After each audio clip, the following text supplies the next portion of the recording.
Hey, hello. Happy Thanksgiving Day Eve. This is Jack Tubbs from the J Team at Realty One in Surprise, Arizona, wishing you all a blessed and happy Thanksgiving. Hey, I've got a quick check-in for you today. I want to talk about making sure that you don't write an offer that ends up DOA when it shows up to the listing agent. And DOA means dead on arrival. It means that there's a lot of different things we can do that can kill an offer. And I want to share a few of those things with you so that when it's time to sit down and write that offer on that new dream home, that you have the best chance of winning the bid and getting that dream home, especially when we're talking about maybe even getting in time for the holidays. So here are some of the things that we want to do. And can I also stress that you want to make sure that you find an agent that is definitely open to communicating with the listing agent, because that's one of the most paramount things, is that your agent, your buyer's agent, understands exactly the instructions laid out by the listing agent. Because especially if it's a bank-owned property, if it is a trust-owned property, if it is a pre-foreclosure, there are a lot of different instructions that they have to follow when they submit an offer on these properties. But here are some of the things when we're dealing with just a regular seller, and it's a very competitive market out there right now. So we want to make sure that our offer appeals to the seller in most ways. But here are some of the things we don't want to do when we write an offer on our home. Number one, we don't want to do a low ball. I'm sorry, everything right now is going at listing or above, and sometimes within a matter of hours within hitting the market. So unless you found a property that you know that is somewhat distressed, know that it's maybe overpriced, that's been sitting there for a while, and they might consider a lower offer, that would be the only time that I would suggest you would even consider writing a low ball offer. Don't put a whole bunch of contingencies on there. I know that contingencies seem to be a little bit more acceptable in the past couple months than what they've been, but saying, hey, it's contingent upon my dad giving me a gift of $10,000 for the down payment, I'm sorry, that's probably not going to fly. Now, the market is so hot that making contingent upon the sale of your current home, that seems to be pretty much more widely accepted than it did earlier in this market. Usually every seller wanted a very clean offer. They didn't want to have any contingencies at all. So if we have contingencies, let's keep it down. Asking for seller concessions. Unless you're willing to take the risk on offering above and beyond what the listing price is, and usually in the amount of the contingencies that are the seller concessions that you're going to ask for, and hope that the property still appraises. See, that's the whole secret here, is that we can say, hey, we can offer above and beyond, say we need $8,000 in seller concessions, and we offer that, but we're already right at the top of where that property is going to appraise, and we're going to offer $8,000 above and beyond.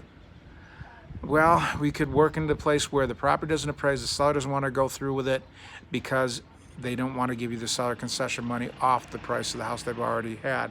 And with this, in today's market, they probably don't have to. So seller concessions are something that we want to avoid, and we don't want to make a sale contingent upon it. We can ask, but as opposed to saying, having contract language that the sale is contingent upon the seller giving the purchaser seller contingencies in the amount of to be used towards blah blah blah. We don't want to do that. If we can ask for those seller concessions, but you know what? Let's not make the sale contingent upon them.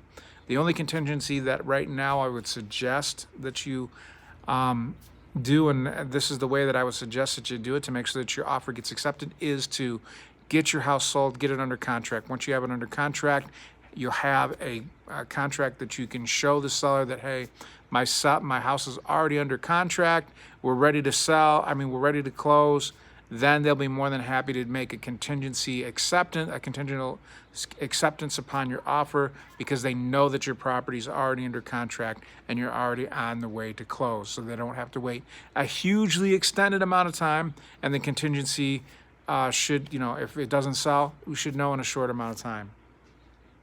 Make sure that we have proof of funds, or we have a pre-approval. Don't send in anything without these. I'll guarantee you that it won't get considered. It'll just get thrown in the trash can. It will not get answered. It will not be considered. Don't ask for this really, really long time to close, because you know what? There's so many people out there shopping cash that can close in a matter of weeks. Why would you have them wait another 2 or 3 weeks to close with you by making them wait? And don't make it too short, because if they don't have a place to go yet, they're not going to want to. I mean, if they're not all packed up and ready to walk out the door within a couple weeks, it's going to cause some anxiety and issues for them. Don't let the offer expire. I mean, that's one of the things that a lot of buyers want to know. Well, I want to know tomorrow whether they're going to accept my offer or not. And I understand that, because if they're not going to accept your offer, you want to be able to jump quickly on the next property. But with them fielding so many offers right now, multiple offers are such a big part of this market that if we tell them we got to know in 24 hours, well, you know what? They don't feel they have enough time to sift through maybe the other 5 or 6 offers that they've gotten in. And I know you don't want them to, but unfortunately sellers don't look at it that way, because they don't want to miss out on anything that might bring them a better net. So we might want to give them 48 hours to return their answer on our offer. We don't want to push them into a corner where they've got to answer in less than 24 hours. Just follow the norms on the inspection times. Let's not drag it out. And believe me, almost all inspectors here in the state of Arizona are ready to jump as soon as you call them to get somebody out there to do your inspections. And make sure that if you have multiple inspections, you want to check for radon and other things, that it's all set up the same time that you set up the regular home inspection, so that it can be all taken care of within a very short amount of time, within the 10-day or 7-day inspection frame that is on the sales contract. We don't want to put an offer that has to be approved by, say, your mom and dad, or by the bank has got to have final approval before the offer can be accepted on the house itself. I mean, just let's make it a clean as possible offer. That's the thing that's going to get you the furthest, and that's the thing that's going to get you to the point where you're going to purchase that dream home. Make sure that you have earnest money, and make sure there's enough of it, not $500.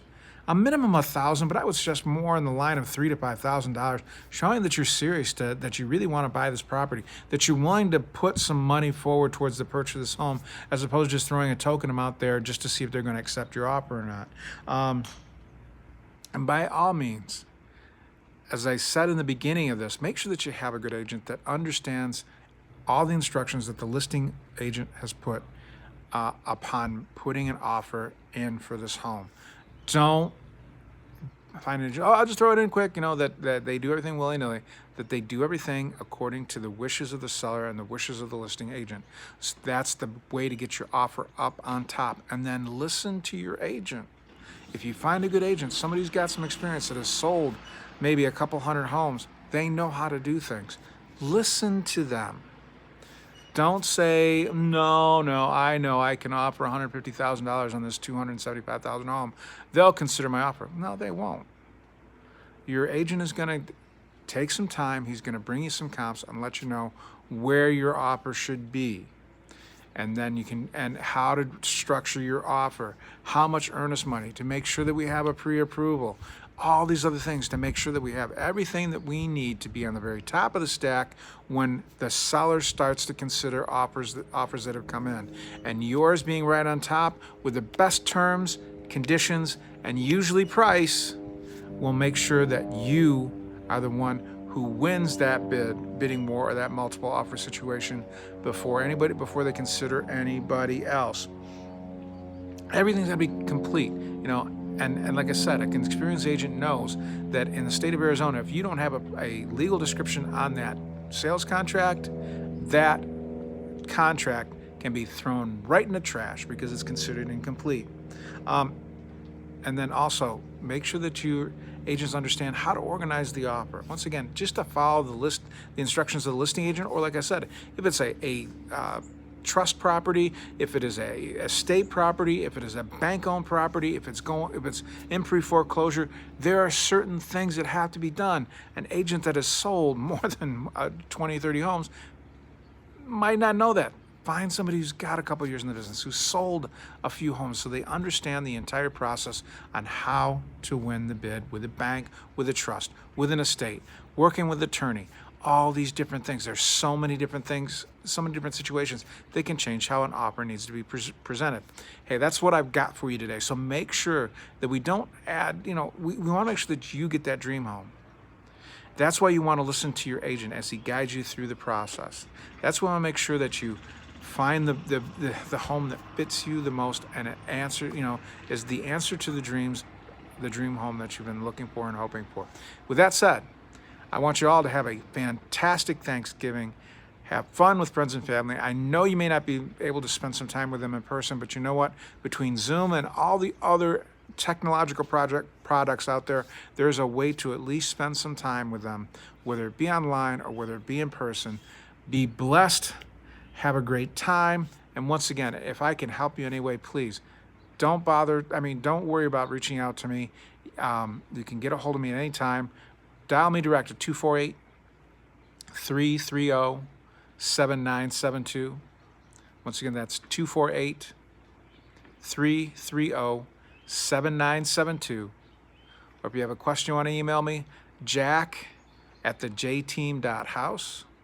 That's JACK at THE, the letter J, TEAM.house. Or you can call the office and talk to me or any of my team members at 623-252-4061. Hey, have a fantastic Thanksgiving.